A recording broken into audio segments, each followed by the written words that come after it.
Hello everybody, एक बार फिर से आपका हमारे YouTube चैनल डियर गुरुजी पर हार्दिक स्वागत है।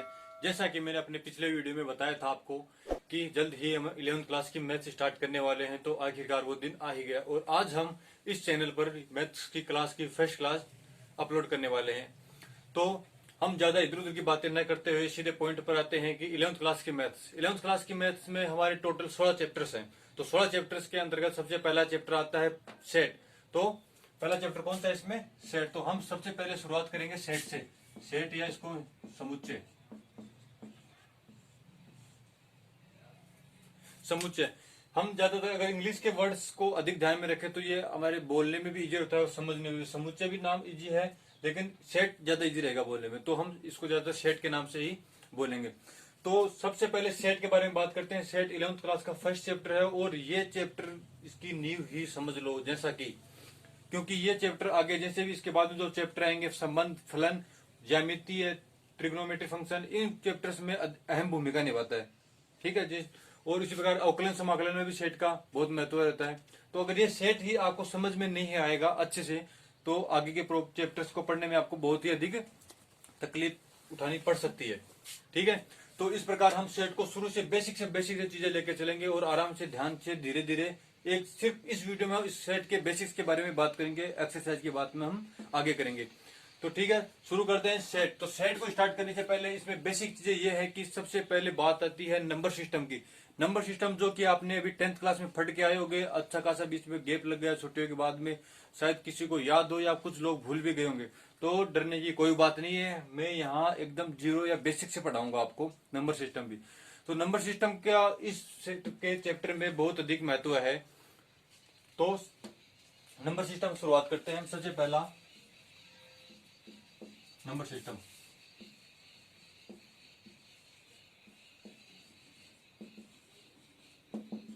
नंबर सिस्टम की बात करें तो नंबर सिस्टम को कितने प्रकार के होते हैं वो हम सभी प्रकार यहाँ पर देखेंगे और एक एक को अच्छे से याद करेंगे। जैसे कि सबसे पहले शुरुआत करते हैं। सबसे पहला नंबर सिस्टम के अंतर्गत आता है नेचुरल नंबर।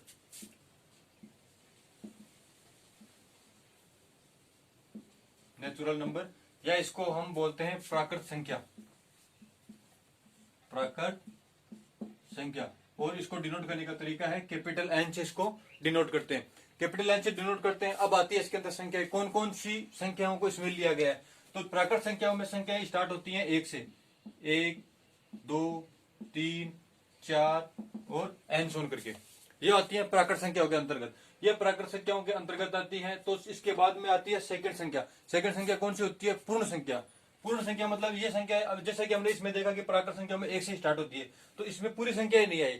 क्यों? क्योंकि यहाँ पे अभी जीरो बच रहा है। जीरो होते थे मतलब पूर्ण हो जाएंगी, तो इसमें जीरो और ऐड कर देंगे तो ये पूर्ण संख्या बन जाएंगी। तो अब हमारी सेकंड संख्या कौन सी आती है? पूर्ण संख्या, होल नंबर, इंग्लिश में बोलते हैं होल नंबर, जिसको बोलते हैं पूर्ण संख्या। इसको डिनोट करते हैं कैपिटल डब्ल्यू से। इसमें कौन कौन संख्या आती है? जैसे कि मैंने बताया, इसमें अगर जीरो को और ऐड कर देंगे तो इसलिए पूर्ण संख्या बन जाएंगी। तो स्टार्ट करेंगे यहां से जीरो से। 0, 1, 2, 3, 4 और इस प्रकार से एन सोन करके। इसके बाद में आता है 2 हो गए हमारे पास। तीसरा आता है पूर्णांक संख्या। क्यों? पूर्ण संख्या हमने पढ़ ली, पूर्ण संख्याओं में हमने जीरो ऐड किया, प्राकृत संख्या में जीरो ऐड करने पर वो पूर्ण संख्या बन गई। और पूर्ण संख्याओं के बाद में आती है पूर्णांक संख्या। पूर्णांक संख्या को हम बोलते इंग्लिश में बोलते हैं इंटीजर्स। इंटीजर्स या पूर्णांक संख्या, इसको डिनोट करते हैं जेड से। ठीक है, इनको डिनोट करते हैं जेड से। और इसमें कौन कौन सी संख्या है? वहां पे जीरो ऐड किया था पूर्ण संख्या में। अब इसमें नेगेटिव संख्या वाली संख्या भी इसमें ऐड हो जाएंगी। नेगेटिव में -4, -3, -2, -1, 0, 1, 2, 3, 4 और इस प्रकार से इस साइड वाली वैल्यू और माइनस संख्या इस साइड वाली वैल्यू प्राकृत संख्याओं के अंतर्गत आएंगी। ठीक है, इस प्रकार 3 संख्या होंगे हमारे पास। अब है फोर्थ वाली है परिमेय संख्या। तो परिमेय संख्या के बारे में आप जानते होंगे। परिमेय संख्या वो होती है जिन्हें हम P/Q के रूप में आसानी से लिख सकते हैं और जहां Q नॉट इक्वल टू 0 होता है। ठीक है, तो परिमेय संख्या, परिमेय संख्या, परिमेय संख्या को हम Q से डिनोट करते हैं। तथा इन्हें P बटा Q के रूप में लिखा जा सकता है, जहां Q नॉट इक्वल टू 0 होता है। क्योंकि अगर Q को 0 करेंगे तो ये संख्या इनफाइनाइट हो जाएगी और वो किसी प्रकार भी एग्जिस्ट नहीं करेगी। ठीक है, Q नॉट इक्वल टू 0 क्या, तो इसमें कौन सी संख्या आई थी, जैसे हम इसको लिखेंगे 1/3, 7/5, 8/3, 9/6, इस प्रकार की संख्या है। और इनके साथ साथ ही ये संख्या है पूर्णांक संख्या 1, 2, 3, 4। अब आप बोलोगे सर ये संख्या कैसे आ गई इसके अंदर, इसके अंदर ये इसलिए है कि हम 1 को 1/1 भी लिख सकते हैं, तो इसका मान 1 ही आएगा। और 2 को 2/1 लिखेंगे, 3 को 3/1 लिखेंगे, तो ये संख्या है वो की वो संख्या आएंगी, इसलिए ये P/Q के रूप में ये भी लिखी जा रही है। तो ये संख्या भी यहाँ पे परिमेय संख्याओं के अंतर्गत आएंगी। अब मेरे पास अब 4 संख्याएं हो गई। अगला देखते हैं फिफ्थ वाला। फिफ्थ है परिमेय संख्या। परिमेय संख्या के बाद में आती है अपरिमेय संख्या। अपरिमेय संख्या कौन सी होंगी, ये सीधा उसी से पता चला है। जो परिमेय संख्या नहीं होंगी वो अपरिमेय संख्याओं के अंतर्गत आएंगी। तो कौन सी होगी अपरिमेय संख्याएं, अपरिमेय संख्याएं, या इनको बोलते हैं इरेशनल नंबर।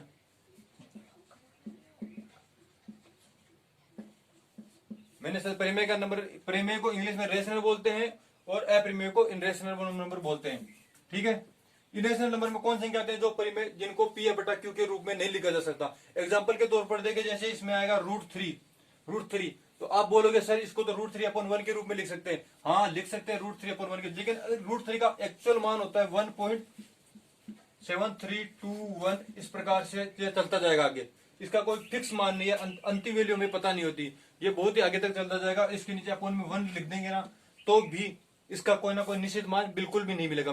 P/Q के रूप में ये नहीं लिखा जाएगा, इसलिए इसको अपरिमेय संख्याओं के अंतर्गत लिया गया है।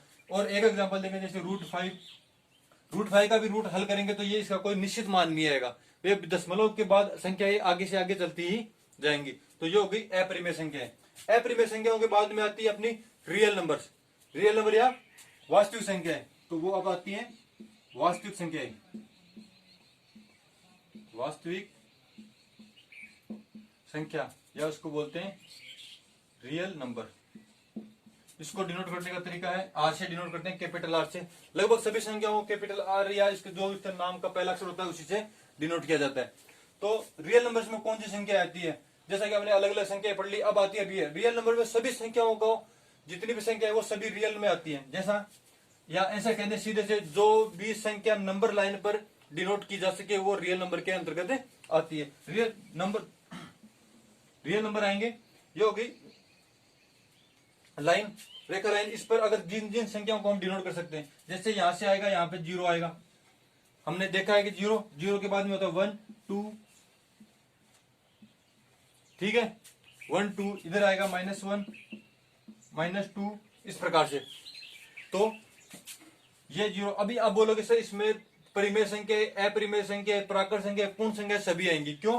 क्योंकि अगर सबसे पहले हम देखें अपने सामने परिमेय संख्या है, अपरिमेय संख्या है, तो उन्हीं की बात कर ले। तो ये है 1.73, तो ये 1.73 लगभग यहाँ पे मान आएगा। अब ये अधिक मान चलता जा रहा, लेकिन 2 से तो कम ही है ना, जितना भी मान हो ये 2 से कम ही होगा। तो 1 से ज्यादा है और 2 से कम लगभग यहाँ आएगा, तो हम इसको यहाँ पे डिनोट कर सकते हैं। तो ये संख्या भी इसमें आएगी, 0 भी आ रहा है, 1 भी आ रहा है, 2 भी आ रहा है और नेगेटिव वैल्यू भी आ रही है। तो इसमें लगभग सभी संख्याओं को सामूहिक रूप से आ रही है। तो ये वो गई रियल नंबर्स। ठीक है, नेक्स्ट आता है हमारा अभाज्य संख्या। 7 नंबर अभाज्य संख्या है, अभाज्य संख्या है। अभाज्य संख्या में इसको इंग्लिश में बोलते हैं प्राइम नंबर, ठीक है। प्राइम नंबर कौन, अभाज्य संख्या कौन सी होती है, वे संख्या है जिनमें स्वयं का और सिर्फ एक का ही भाग जाता हो, इसके अलावा किसी अन्य संख्या का पूरा भाग न जाता हो, वो होती है अभाज्य संख्या। जैसे 2, 3, इसमें 2 में 2 का जाएगा और 1 का जाएगा, इसके अलावा किसी अन्य संख्या का भाग नहीं जाएगा। 3 में भी सिर्फ 3 का जाएगा और 1 का जाएगा, इसके अलावा किसी अन्य संख्या का पूरा भाग नहीं जाएगा। उसके बाद में आता है 5 में भी 5 और 1 के अलावा किसी अन्य का भाग नहीं जाएगा। 7 के बाद में आएगा 11। इसी प्रकार से ये संख्याएं चलती जाएंगी जिनमें स्वयं एवं किसी अन्य संख्या का भाग नहीं जाता हो, या एक और स्वयं और एक के भाग के अलावा अन्य किसी संख्या का पूरा भाग नहीं जाता, वो होगी अभाज्य संख्या है। उसके बाद में आती है 8 नंबर पर भाज्य संख्या।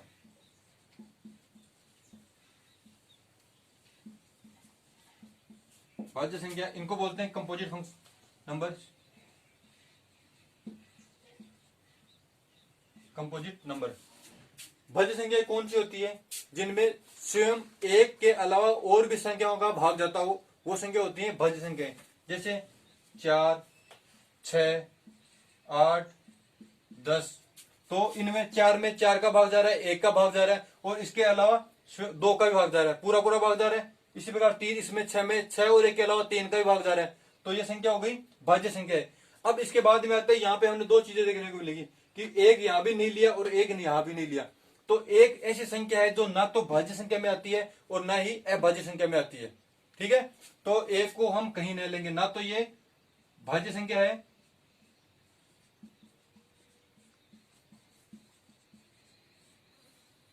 और ना ही अभाज्य संख्या। ठीक है, हमारे नंबर सिस्टम हो गया, अच्छे से आपको समझ में आएगा। ये एक नंबर सिस्टम आपके लिए सेट इस चैप्टर में बहुत ही अहम भूमिका निभाएगा। अगर ये आपको याद नहीं, क्योंकि हम आगे जब इस चैप्टर का उपयोग करेंगे तो इन डायरेक्ट इनके सिंबल्स के साथ या इनके नाम के साथ डायरेक्ट उपयोग करेंगे, तो ये आपको अच्छे से पता होने चाहिए। जैसे इनका नाम आए तो आपके दिमाग में डायरेक्ट इन ये होना चाहिए कि हाँ इसके अंतर्गत ये संख्याएं आती है। ठीक है, तो अब हम बात करते हैं सेट की, हमारे चैप्टर की। सेट, सेट किसे कहते हैं? सेट की सीधी सी परिभाषा है वस्तुओं के सुपरिभाषित संग्रह, या इंग्लिश में बोल दो well defined set of elements.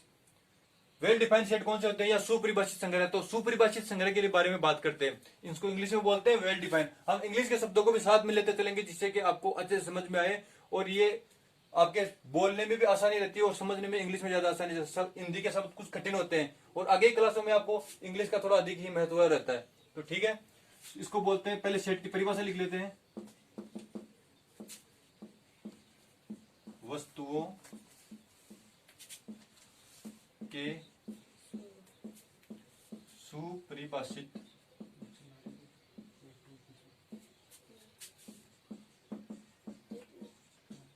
संग्रह को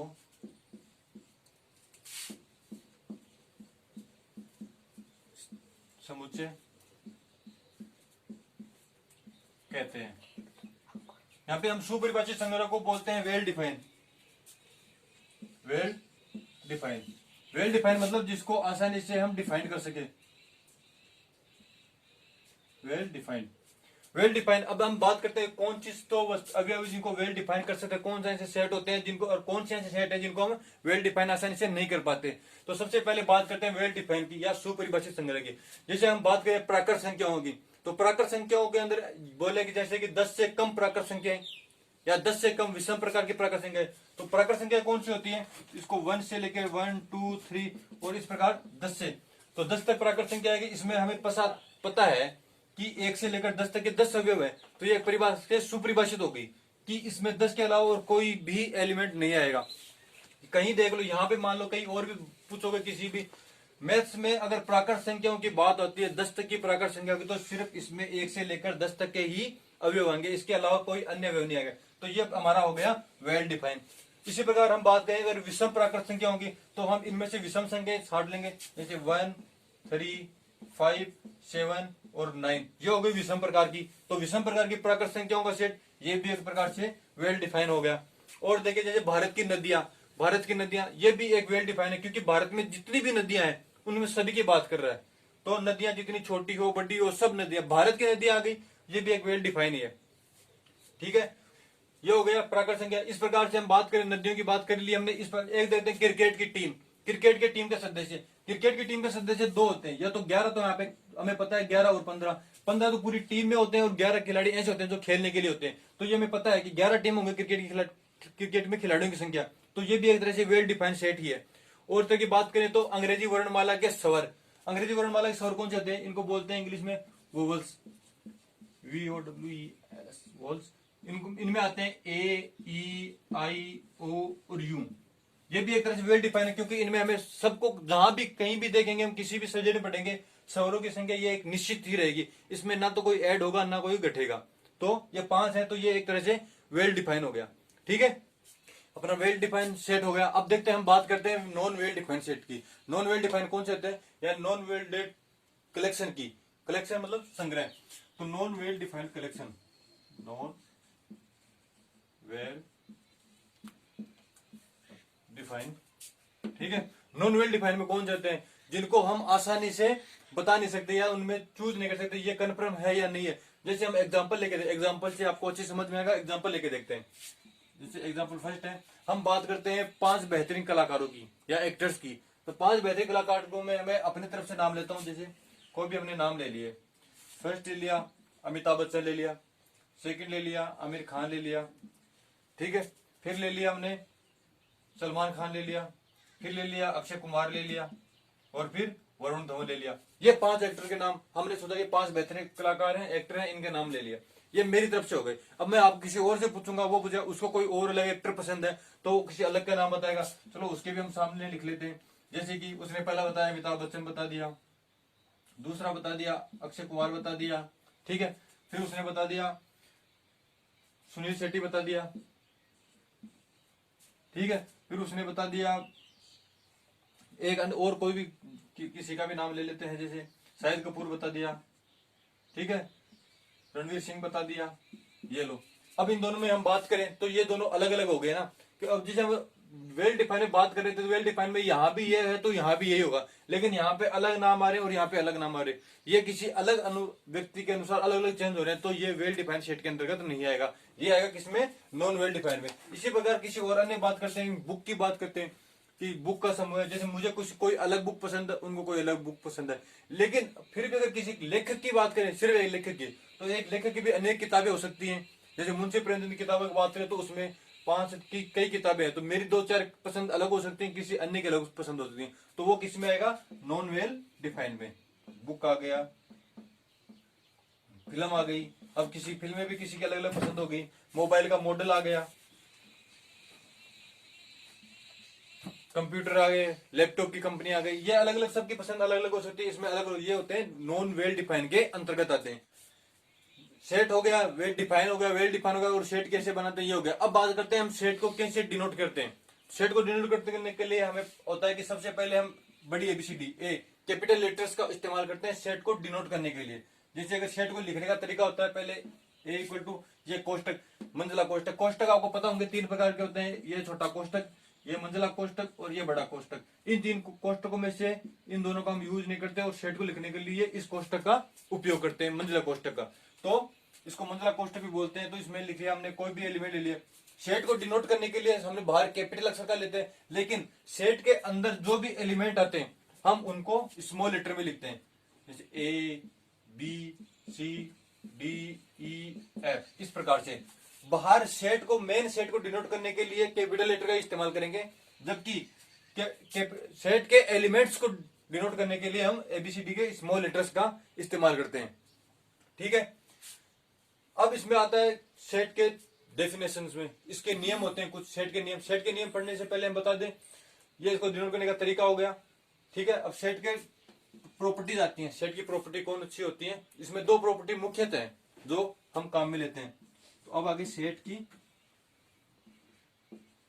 प्रॉपर्टीज, ठीक है। प्रॉपर्टीज कौन सी होती है, तो इसमें फर्स्ट प्रॉपर्टी है अपनी, फर्स्ट प्रॉपर्टी के अंतर्गत आती है कि हम सेट को किसी भी क्रम में लिख सकते हैं, या सेट के अंतर्गत जो भी एलिमेंट आते हैं हम उनको किसी भी रूप में लिख सकते हैं। तो सेट के अवयव को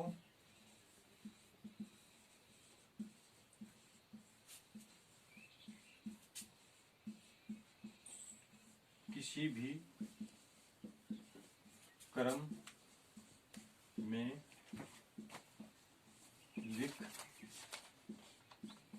सकते,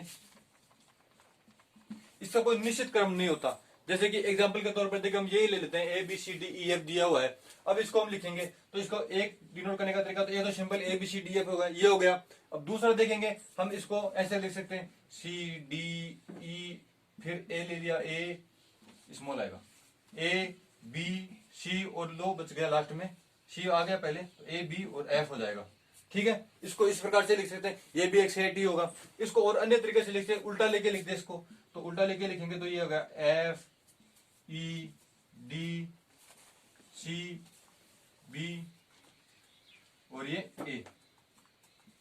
ठीक है, तो सेट का कोई निश्चित क्रम में लिखने की कोई कंडीशन नहीं होती कि उसको एक निश्चित क्रम में ही लिखा था। इसको किसी भी ऑर्डर रूप में, सेट को किसी भी ऑर्डर रूप में लिख सकते हैं, इसको पीछे से आगे लिख सकते हैं, बीच का भी पहले लिख सकते हैं, इसकी कोई बंदिश नहीं होती इसमें। ठीक है, अब आती है सेट की सेकंड प्रॉपर्टी। सेकंड प्रॉपर्टी में क्या आता है, सेट की प्रॉपर्टी होती है अगर किसी सेट के अंदर कुछ एलिमेंट सेम हो तो उनको रिपीट नहीं किया जाता। ठीक है, एलिमेंट्स नॉट बी रिपीटेड, या किसी सेट के अंतर्गत जितने भी एलिमेंट है अगर कुछ उसमें कुछ सेम एलिमेंट है, एक जैसे दो या दो से अधिक एलिमेंट है तो उनको हम रिपीट नहीं करते। तो किसी सेट के अवयव को रिपीट नहीं करते। इसके लिए एग्जांपल के देखेंगे, जैसे अपने पास कोई संख्या है 1 1 3 3 3 6 7 7 9 9, इस प्रकार से कोई हमारे पास सेट दिया हुआ है। तो इसमें हम देख रहे हैं कि ये 2 बार आ रहा है, एक यहाँ पे 3 बार आ रहा है, 6 सिर्फ 1 बार आ रहा है, और बल्कि 7 2 बार आ रहा है, और 9 भी 2 बार आ रहा है। तो हम इनको इस प्रकार का सेट हो गया, तो हम इसको इसमें सेकंड प्रॉपर्टी के अनुसार किसी भी अवयव को रिपीट नहीं करते। जो तो हमने सिंपल रूप में इस रूप में भी लिख सकते हैं, लेकिन सेट को लिखने का अच्छा तरीका जो है वो ये है कि यहाँ से 1 आया तो 1 को सिर्फ एक ही बार लिखेंगे, 3 को एक ही बार लिखेंगे, चाहे 1 बार हो, 2 बार हो या 10 बार हो, सिर्फ एक ही बार लिखेंगे एक अवयव को। फिर आ गया 6, फिर आ गया 7 और फिर आ गया 9। ये हमारा सेट का रूप हो गया। तो पहली प्रॉपर्टी हो गई। पहली प्रॉपर्टी में यह था कि हम किसी भी सेट के किसी भी अवयव को किसी भी ऑर्डर रूप में लिख सकते हैं। पहला आगे आ जाएगा, लास्ट वाला पीछे चला जाएगा, बीच वाला पहले ले लिया, इसमें कोई फर्क नहीं पड़ता सेट के ऊपर। दूसरी प्रॉपर्टी है किसी भी सेट के अवयव को हम रिपीट नहीं करते। अगर एक सेट में एक जैसे अवयव एक से अधिक है तो हम उनको सेट रूप में लिखने के लिए सिर्फ एक अवयव को एक ही बार लिखेंगे, उसको दोबारा नहीं लिखेंगे। जिस प्रकार की ये एग्जांपल है, इसमें 1 2 बार था, 3 बार था, 6 1 बार है, ये इनको अलग अलग है तो हम सिर्फ इनको एक ही बार लिखेंगे। ठीक है, ये इसकी 2 प्रॉपर्टीज हो गई। अपनी सेट की प्रॉपर्टीज कंप्लीट हो गई। अब बात करते हैं सेट के टाइप्स की। तो सेट के 2 प्रकार होते हैं। 2 प्रकार कौन कौन से होते हैं, चलो उन्हें देखते हैं। पहला रूप है रोस्टर रूप या ट्यूबुलर फॉर्म, इसको हम बोलते हैं रोस्टर या सारणीबद्ध रूप। तो पहले के बारे में बात करते हैं, रोस्टर रूप।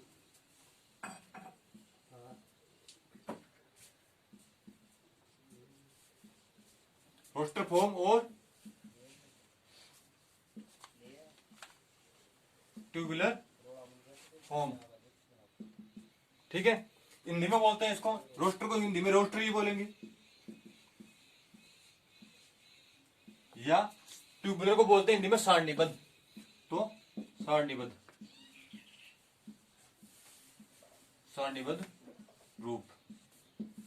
ठीक है, अब इसमें क्या होता है, रोस्टर या सारणीबद्ध रूप है। जैसे कि हम पहले एक एग्जांपल लेते हैं, इसमें हम ले लेते हैं अंग्रेजी वर्णमाला के स्वर। अंग्रेजी वर्णमाला के स्वर पता होगा कितने होते हैं, तो उसके लिए हम लेते हैं, ऐसे डिनोट करेंगे इसको। अंग्रेजी वर्णमाला के स्वर होंगे ए ई आई ओ और यू।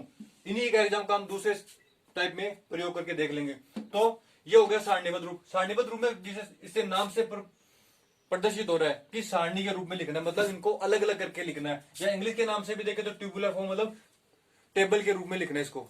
ठीक है, तो टेबल पे हम किसी भी को बैठाते हैं तो उनको अलग अलग करके ही बैठाते हैं, एक जगह तो किसी एक को बिठा नहीं सकते। तो हम इस प्रकार सारणी के रूप में अलग अलग करके इनको लिखेंगे। और एक एग्जाम्पल और लेते हैं, जैसे अपने पास क्वेश्चन दिया हो विषम प्राकृत संख्या। प्राकृत संख्या कौन सी, जो कल मैंने नंबर सिस्टम बताया तो उसमें प्राकृत संख्या के बारे में बताया था। तो विषम प्राकृत संख्या की बात करें तो 1 3 5 7 और 9 ये लेते हैं। इसके लिए हम कंडीशन देंगे कि अक्स की वैल्यू या इसको किसी भी मानते 10 से कम होनी चाहिए। ठीक है, ये हो गया। तो ये जो मैं अभी बताया था कि इनको कोष्टक मंजिला कोष्टक के रूप में लिखते हैं, दोनों को मंजिला कोष्टक के रूप में लिखा। ये हो गई विषम प्राकृत संख्या हो गई। विषम प्राकृत संख्या को लिख दिया, ये स्वरूप। ये तो गैस का सारणीबद्ध या रोस्टर रूप, जो इनको अलग अलग करके एक एक वर्ड में लिखा जा सकता है। मैंने सेकंड प्रॉपर्टी बताया था, अगर कोई अवयव रिपीट हो रहा है तो उसको सिर्फ एक ही बार लिखेंगे, 2 बार नहीं लिखेंगे। तो यहाँ पे कोई अवयव रिपीट नहीं हो रहा था, इसलिए वो प्रॉब्लम यहाँ पे है नहीं। अब सेकंड की बात करते हैं। सेकंड है सेट बिल्डर फॉर्म। सेकंड है set builder form. Set builder form या समुच्चय निर्माण।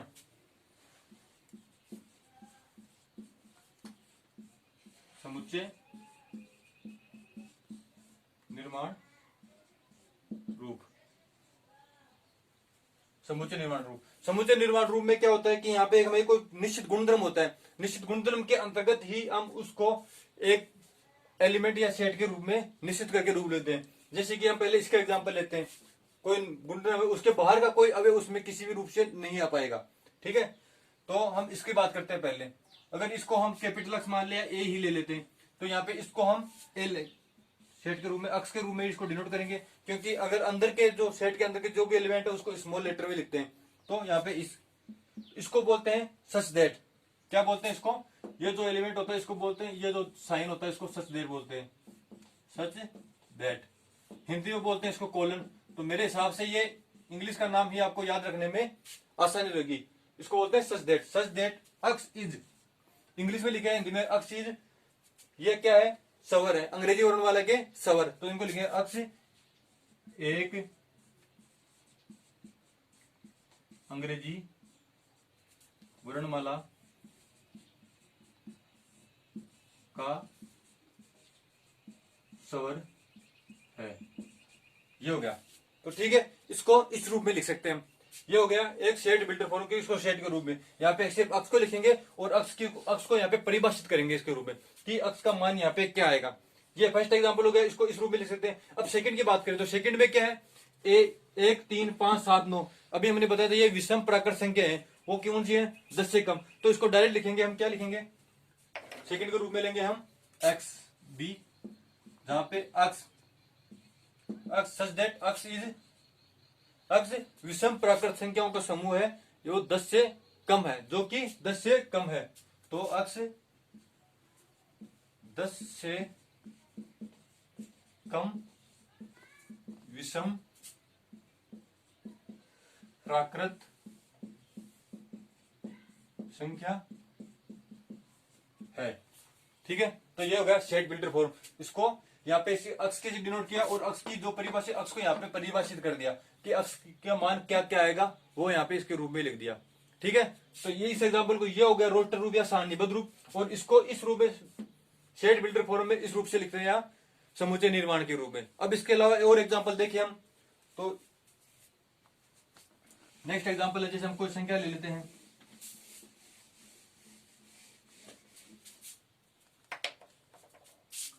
कोई भी संख्या ले लेते हैं, ये रोस्टर रूप में लेते हैं। पहले हम रोस्टर फॉर्म में हमने ले लिया 2 4 नहीं 2 3 5 7 11 13 ये ले लिया। अब इनको देख के पता चल रहा है कि हमें कहीं ये नंबर सिस्टम में जहां पे हमने पढ़ा था वहां पे इनको देख के कुछ पता चल रहा है कि ये कौन सी संख्या है। तो इनको देखने पर लग रहा है कि ये अभाज्य संख्या है। अभाज्य संख्या कौन सी होती है? जिनमें स्वयं तथा एक के अलावा किसी अन्य संख्या का पूरा पूरा भाग न जाता हो। ठीक है, तो ये 2 3 5 7 11 13। ठीक है, अब इसमें यहाँ पे ये सेट कंप्लीट हो गया। तो इसके बाद में एक कंडीशन और आ गई, यहाँ पे 13 के बाद में जो भी एलिमेंट है वो नहीं आएंगे, सिर्फ 13 तक के ही आएंगे। तो अब इसको सेट निर्माण रूप में कैसे लिखेंगे? इसको हमने ए से डिनोट किया, यहाँ पे ए से बी से सी से डी से एबीसीडी किसी भी अवयव से आप डिनोट कर सकते हैं, लेकिन नियम यह है कि बाहर का अक्षर हमेशा कैपिटल या बड़ा ही आएगा और अंदर के रूप में हमेशा हम छोटा ही लेते हैं। तो यहाँ पे इसको ए से डिनोट कर लेते हैं, ए सच दैट ए एक अभाज्य संख्या है, या ऐसे लिख ले 13 से कम की अभाज्य संख्या है। ठीक है, तो ये हो गया हमारा रोस्टर रूप और ये हो गया सेट बिल्डर फॉर्म। ये एग्जांपल था। अब इसी प्रकार आपके बुक में अनसोल्व्ड एग्जांपल है और उसके बाद सोल्व्ड एग्जांपल के बाद में आपकी एक्सरसाइज आती है। तो हम ये हमारा बेसिक्स कंप्लीट हो गया और इसके बाद में हम एग्जांपल्स की बात करेंगे कुछ, और एक्सरसाइज 1.1 है उसके बाद हम नेक्स्ट पार्ट में करेंगे। तो आपको ये वीडियो अच्छा लगे तो लाइक कीजिए, शेयर कीजिए और चैनल को सब्सक्राइब जरूर कीजिए और अपना ओपिनियन जरूर दे, हमें हमारे सुधार के बारे में जरूर बताए। धन्यवाद।